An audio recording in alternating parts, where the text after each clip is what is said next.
everyone, I'm Sarah Childhood Finds, and thank you for joining me for my weekly What Sold video. This week hasn't been too bad. I sold a fair amount of items, but it was a lot of, bread and butter items. It was a lot of taking offers, which it's fine. I'm getting items out of here. I'm making money. I wanted to share a couple of my stats like I did in the last video. So right now I have 2,059 listings. I sold 59 listings worth this week over eBay, Poshmark, and Mercari. I had gross sales on eBay of $1,639.65. That's just eBay, that's not Poshmark or Mercari. And this week I listed I made 88 different listings, and the listed value of those items, not including shipping, was $2,298, which made for an average listing price of those items of $26.11. So there's just some stats for you guys about my store.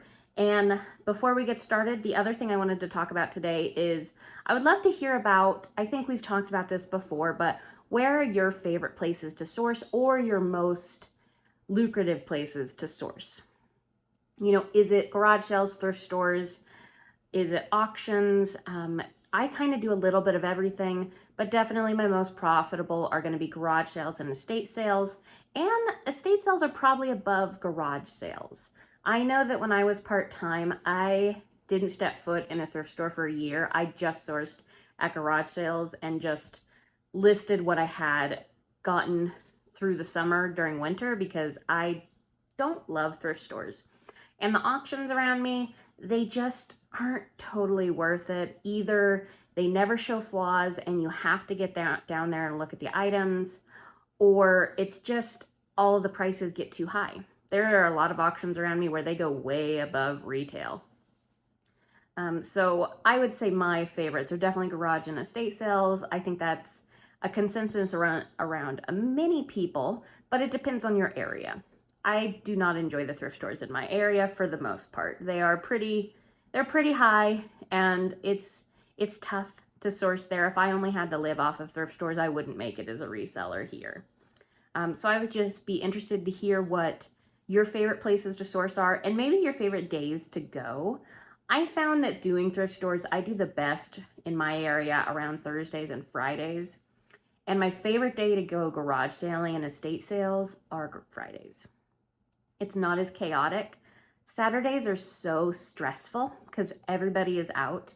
And I don't like Thursdays here because there's usually only one or two. So there's so many people there because there's only one or two. We don't have enough to spread us thin. So that's just the one thing I wanted to talk about with this video, to share with me in the comments kind of about your what you do and what your favorite things are.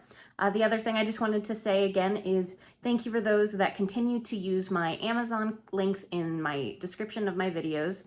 I just wanted to tell you my total for September was $59.93 from commissions on there. And so how it works is when you click the link, even if you don't buy the item I am suggesting, for 24 hours, anything you purchase, I will get a small commission on, either 1% to 4% typically.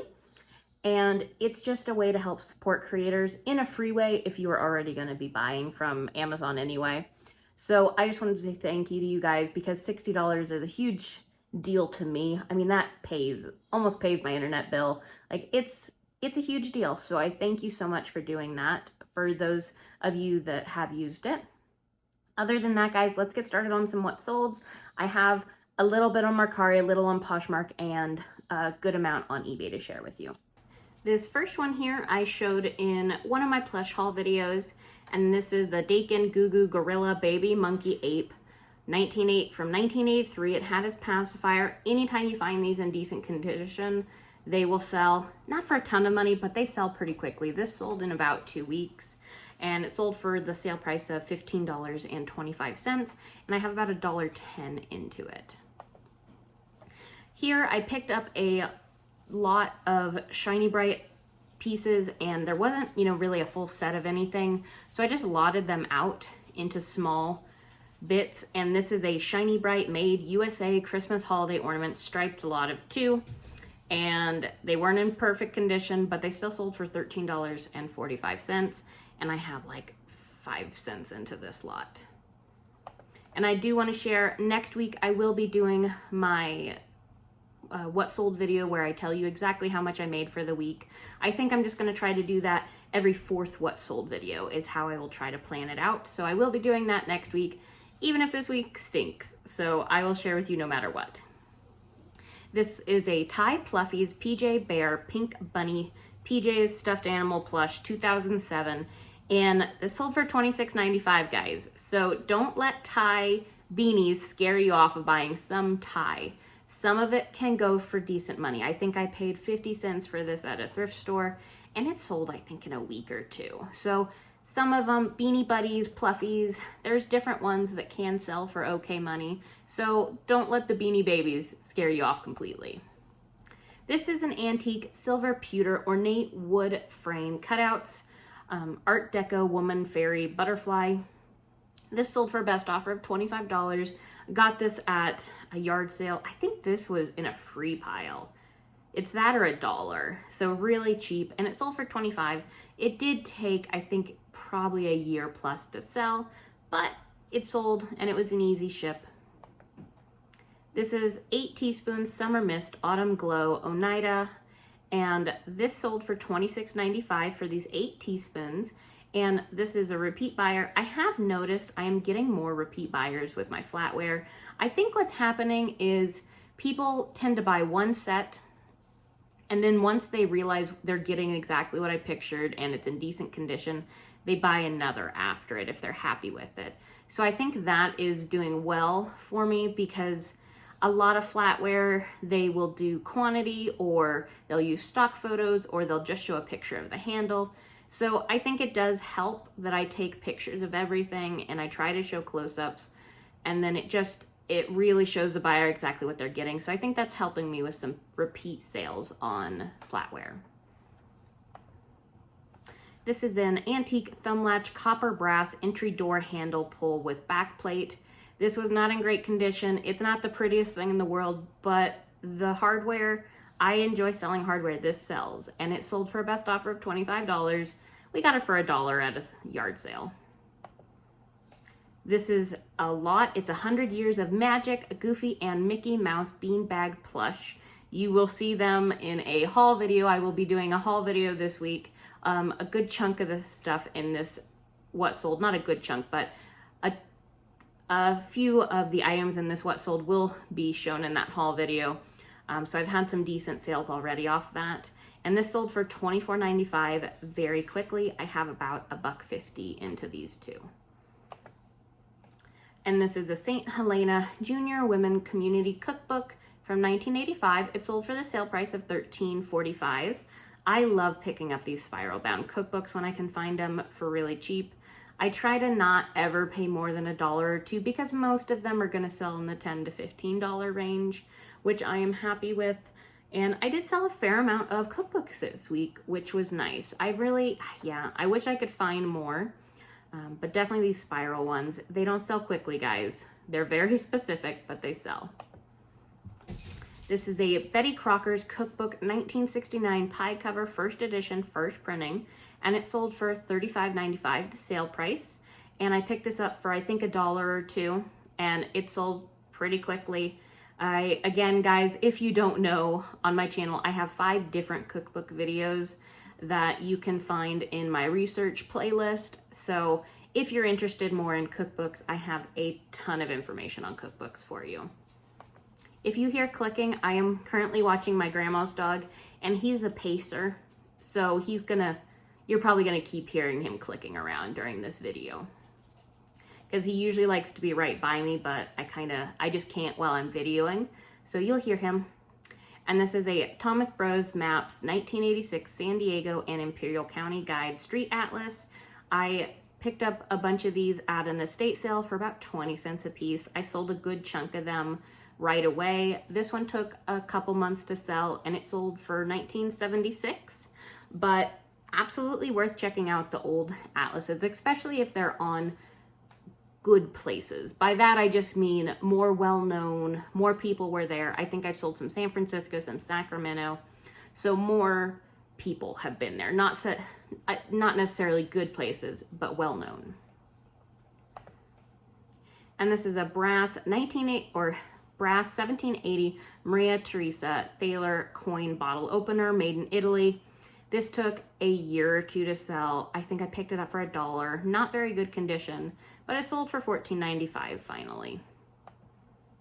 These I picked up in a pile of these kind of felt things at a yard sale, and it's a Busilla felt applique Christmas stocking kit, and I picked up these all for $2 a piece, which is more than I would like to pay, but it was volume and quantity, and they were really easy to list. You can see I did 2 pictures, super easy to list, and they were all Christmas themed.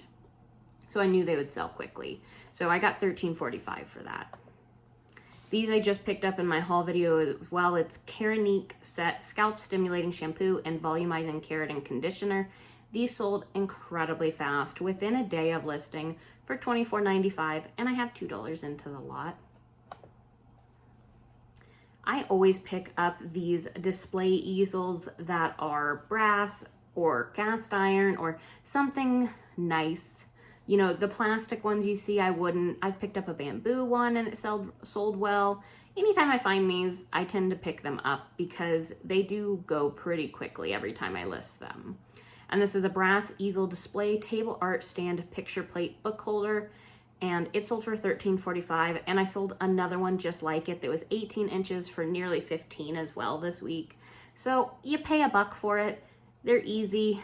They don't take much effort. This I just picked up at a rummage sale for, it was like $1 or $2, and it's a Garmin eTrex 20 handheld navigation complete in box, and it sold for $85 in a couple days. Here are some Lenox ornaments. This one and the next 2 all sold to the same buyer. It was on a 10% off sale, I believe. So this is a 1989 Lenox Lion Carousel Christmas Collection ornament. And so the lion sold, the zebra, and the tiger all sold to the same buyer, and it was 10% less than the listed price you are seeing. So not a whole lot less, but all in total about $55-ish, I think, for 3 ornaments. And I got these at a recent estate sale. I showed them in my haul video. I got kind of a set, but I decided to part them out, and it did well. This is a 2001 Funko Wacky Wobbler Colonel Sanders bobblehead, and I just picked this up for $3 at a rummage sale, and it sold for $19.76, probably a few weeks to sell. These Warmies plush, I really don't pick them up unless they have their tags and they are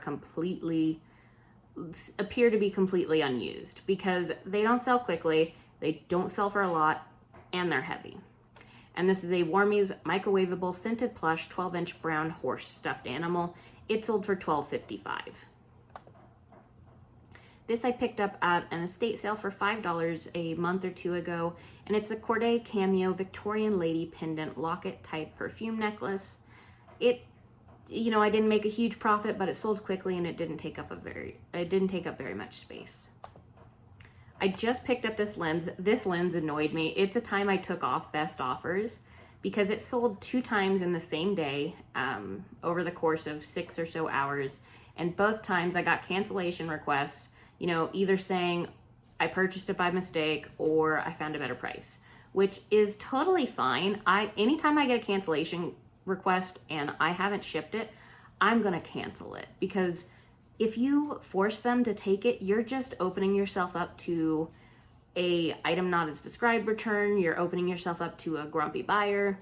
And if it's an item you can just easily sell again, then I always respect cancellation requests, even if I find them annoying. So on this one, I ended up just taking the best offer off, and I put a buy it now. So the person had to buy it right out, and it sold very quickly after doing that for $74.95, and it's a Canon EF 75 to 300 millimeter zoom lens. I don't know a lot about this stuff, but I know it sells well, and this was in practically new condition. I paid $20 for it, which was a lot for me to pay, but because of how fast it sold, I am totally fine paying that. And this is a Kate Spade Southport Avenue blue striped leather satchel bag. And it was in nice condition. Picked it up at a yard sale for a few dollars. And it took a few months to sell, but it sold, I believe it was on a best offer, about $40-ish that it sold for, which I am totally happy with. I look at purses now. I don't find very many good purses, and I also tend to not touch any of the purses that are very well known. Like, I don't touch Coach or Louis Vuitton really, because I don't want to risk selling a fake item, and they make pretty good fakes. So I tend to stick away from the really designer brands. I try to look at condition, I try to look at quality, I know how to look at that stuff, but it's still just, I want to be careful. And most of the time those purses are priced high at sales anyway, so I try to look at the different names. This is a Sally Dom's Whitetail Mule Deer Taxidermy System 1987 book. Look at the different stuff, guys, because this was weird.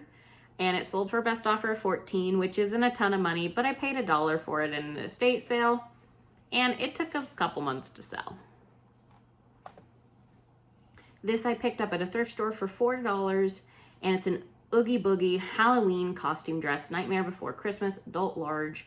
Of course, it's Halloween time coming up, so I knew this would sell quickly, and I just ended up taking a best offer for $25. It had a little bit of condition issues, but I am fine with that fast sale. This is a Sateen Middle East cookbook by Arab Women's Union, Detroit, Michigan. It sold pretty quickly, within a month or two, and it sold for $67.45. So even just this, I picked this up because it was different. A lot of times you're out there and you see the pasta cookbooks and, the Mexican cuisine. You see a lot of the same types of cookbooks, but if you can find like this Middle East cookbook, you don't see something like that very frequently. I picked up Egyptian ones that sold well. I mean, you just have to look at different types that aren't as common, and this sold quickly. I didn't look this up at the sale. I just grabbed it because it was $1 and it was a spiral bound and different, and I like those. So just, keep your mind open to different things. I don't know if the Mercaris are going to load, so I might not be able to share those with you. My Mercari is weird on my computer. It works when it wants to. When I'm cross-listing, it struggles. When I'm trying to do this, it struggles. It's just not the best system in the world, but I can't off the top of my head remember the two things that were on Mercari. One of them was a lot of Mickey and Minnie plush that were sold that they were dressed as Woody and Jesse, that sold for $13.45, I believe, on an offer or something like that. And then I will put up pictures here. And then I believe the other one was a cloisonne trinket box, and it was a one I showed in a haul video that was just this teensy tiny little thing, and it sold for $10 on Mercari, but there's no seller fees, so I made $10 on it. So those are the two things that sold on Mercari. It will not load, I know it. So let's go on to Poshmark. And this here is a Heavenly Ski Resort, Lake Tahoe, California corduroy adjustable hat, vintage reed. I put reed because this one you could tell was just displayed, and the color difference between the top of the hat and the part that was pushed in was not great. But I showed pictures of it. And it sold for $25 on Poshmark. I paid $1 or $2 for this at an estate sale where I got a bunch of other corduroy hats as well. Vintage corduroy hats almost always do pretty well. And this is one last one on Poshmark. It's a Gund Eddie Bauer Black Labrador 14-inch puppy dog, and it sold for $16 on Poshmark, and I believe I paid $1 for this at a thrift store, so not a massive fine, but I do love selling big plush on Poshmark because I get to use the free boxes. So guys, that is everything I have to share with you today. Again, nothing super amazing this week, but a good volume of sales, which I was grateful for.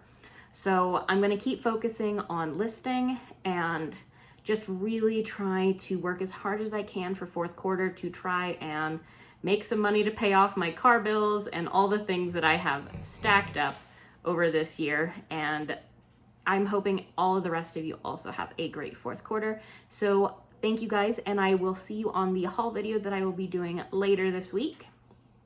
And then next week, I am hoping to maybe do a research video and try to get something like that out. As I just had a lot of stuff going on in September, so hopefully I'll have more time to do that next week.